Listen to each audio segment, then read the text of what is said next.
पुढची बातमी पाहूया। स्थानिक स्वराज्य संस्थेच्या निवडणुकीच्या पार्श्वभूमीवर आज भाजपमध्ये जोरदार इनकमिंग पाहायला मिळत आहे। नाशिकमध्ये शिरीष कोतवाल यांनी भाजपात पक्षप्रवेश केलाय। कोतवाल काँग्रेसचे जिल्हाध्यक्ष होते, तर छत्रपती संभाजीनगरमधील राजू शिंदे सुद्धा भाजपात जाणार आहेत। राजू शिंदे ठाकरेंच्या शिवसेनेचे विधानसभेचे उमेदवार होते, तर भिवंडीतील शरद पवारांच्या राष्ट्रवादीचे नेते सुभाष पवारही भाजपात पक्षप्रवेश करतायत। आगामी निवडणुकांच्या पार्श्वभूमीवर भाजपमध्ये सध्या जोरदार इनकमिंग सुरू आहे। राज्यभरामध्ये हेच चित्र आपल्याला पाहायला मिळतंय।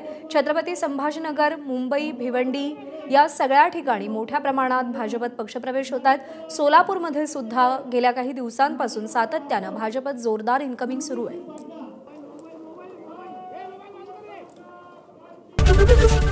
एबीपी माझा, उघडा डोळे बघा नीट।